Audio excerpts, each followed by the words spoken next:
Smart saving plan తో మీ ఆత్మీయులకు ఉజ్వలమైన సురక్షితమైన జీవితం అందించండి. టాటా ఏఏతో ఇది సాధ్యం.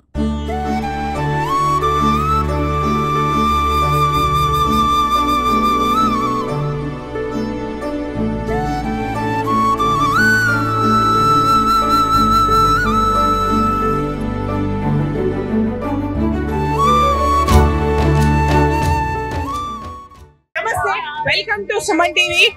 ఈ రోజు దేశవ్యాప్తంగా కాదు అన్ని దేశాల్లో జగన్నాథ రథయాత్ర అనేది ఒక పెద్ద ప్రాముఖ్యత పొందిన విషయం. అయితే ఈ రోజు నిజామాబాద్ లో జగన్నాథ రథయాత్ర సంబరాల్ని ప్రజలందరూ ఆనందోత్సాహాల మధ్యలో జరుపుకుంటున్నారు. మనతో ప్రభుజీ ఉన్నారు. హరే కృష్ణ ప్రభుజీ. హరే కృష్ణ. అందరికి జగన్నాథ రథయాత్ర శుభాకాంక్షలు. ముఖ్యంగా శ్రీ వారికి ప్రత్యేక కృతజ్ఞతలు. సో ఈరోజు శ్రీ జగన్నాథ రథయాత్ర మహోత్సవం ప్రపంచవ్యాప్తంగా 27వ తేదీ జూన్ లో జరపబడుతుంది. పూరిలో కూడా ఈరోజు జరపబడుతుంది. నిజామాబాద్ లో 8వ రథయాత్ర సుమారుగా 7 రోజులు పూర్తి చేసుకొని 8వ రథయాత్ర జరుగుతుంది. ఈ రోజు మధ్యాహ్నము సుమారుగా 3 గంటల ప్రాంతంలో ఈ యొక్క రథయాత్ర జెండాను ఊపి శ్రీమాను ధన్పాల్ సూర్యనారాయణ గుప్తా గారు ఆచరణతో మరియు వ్యవసాయ కమిటీ చైర్మన్ అయినటువంటి మన ముప్పగంగాధర్ రెడ్డి గారు మరి తదితర భక్త బృందంతో ఈ యొక్క రథయాత్ర జెండా ఊపి ప్రారంభించడం జరిగింది. ఈ యొక్క 8 రోజుల్లో సుమారుగా 1,40,000 వరకు భక్తులు వచ్చి జగన్నాథుని దర్శించుకున్నారు. ఉదయం 5 గంటల నుంచి యొక్క రథయాత్ర భక్తుల యొక్క పోటెత్తున్నారు. సో ఇప్పటికి కూడా వారి యొక్క జనాలు మీరు చూస్తుంటే ఎంతో నృత్యాలతో అవును, ఎక్కడ కూడా అసలు తగ్గట్లేదు. మొత్తం ఇక్కడ నుంచి మొదలు పెడితే వెనక వరకు చాలా భక్తులు ఉన్నారు. యాక్చువల్గా ఇది పూరిలో కూడా మనం చూడొచ్చు. ఎందుకంటే పూరిలో కూడా రకరకాల జాతుల వాళ్ళు అసలు మనం చూడలేము. అలాంటి వాళ్ళు ఆ రోజు వస్తారు. ఎందుకంటే ఇది మనం ఇచ్చే ఇన్విటేషన్ కాదు, జగన్నాథుడు వాళ్ళకి ఇచ్చే ఇన్విటేషన్. వాళ్ళందరికీ తెలుసు జగన్నాథ్ ఎప్పుడు వస్తాడో ఎప్పుడు వెళ్తాడు అనేది. సో ఇక్కడ కూడా మనము చూడొచ్చు. మేము ఈ రథయాత్రలో చాలా తక్కువ మంది పాల్గొంటారు. సుమారుగా చూస్తే 5,000 మంది ఇక్కడ పాల్గొంటున్నారు. సో ఇది జగన్నాథ్ యొక్క విశిష్టం మాత్రమే.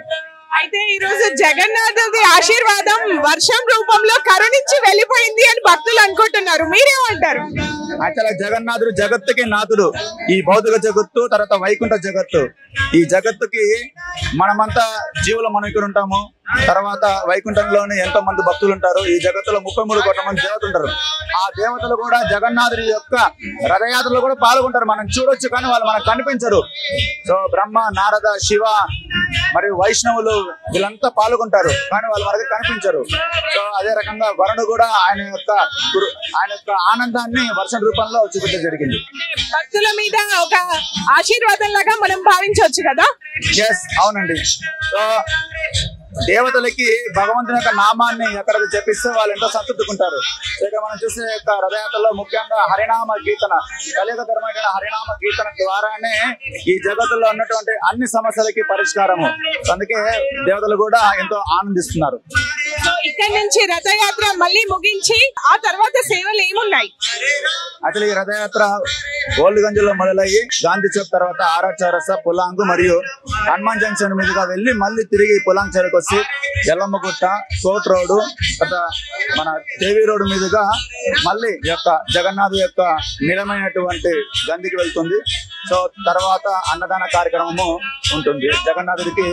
తర్వాత లాస్ట్ ఒక లక్కీ డిపో ద్వారా 3 లడ్లు తీయడం జరుగుతుంది. జగన్నాథ్ మహాప్రసాదాన్ని అందరికి పంచడం జరుగుతుంది. అయితే మొన్న ప్రణవానంద ప్రభుజీ గారు కూడా అన్నారు, అంటే పూరిలో ఏ విధంగా మండలం పైన జెండా ఎలా గాలికి ఆపోజిట్ సైడ్ లో వీస్తుంది అనేది ఇక్కడ కూడా అలాగే జరిగింది అని. మరి దీని మహత్ ఏంటంటారు? జగన్నాథుడు భగవంతుడు వచ్చారంటే ఆయన యొక్క ధామం వస్తుంది, ఆయన యొక్క భక్తులు వస్తారు, ఆయన యొక్క పరివారం మొత్తం వచ్చేస్తుంది. సో ఎక్కడైతే జగన్నాథ్ యొక్క మండపాన్ని ఎప్పుడైతే మేము నిర్మించాలనుకున్నామో జగన్నాథపురి నిజామాబాద్కి రావడం జరిగింది. సో అక్కడ జగన్నాథపూర్లో ఏవైతే విశిష్టతలు ఉన్నాయో, ఏవైతే అద్భుతాలు ఉన్నాయో ఇక్కడ కూడా మనం చూడొచ్చు. అది మనం చూసాం కూడా, అది నిరూపించబడింది. అంటే స్వయంగా జగన్నాథుడు రావడం జరిగింది. సో ఇదండి, దేవుడు రాలేని వాళ్ళ కోసం తనే నడిచొస్తాడు అని మనం రాముని విషయంలో విన్నాం.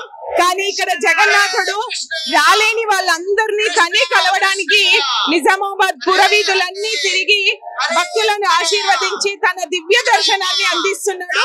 మనం ఈ రథయాత్రలో పాల్గొన్నందుకు ఎంతో ధన్యులమని భావిస్తున్నాం. అందరూ చూడొచ్చు, ఎంతో మంది అసలు అలసట లేకుండా రథం వస్తున్న ముందు ప్లేస్ అంతా రోడ్లన్నీ దాన్ని శుభ్రం చేస్తూ తమ భక్తి పారవశ్యంలో మునిగి తేలుతున్నారు.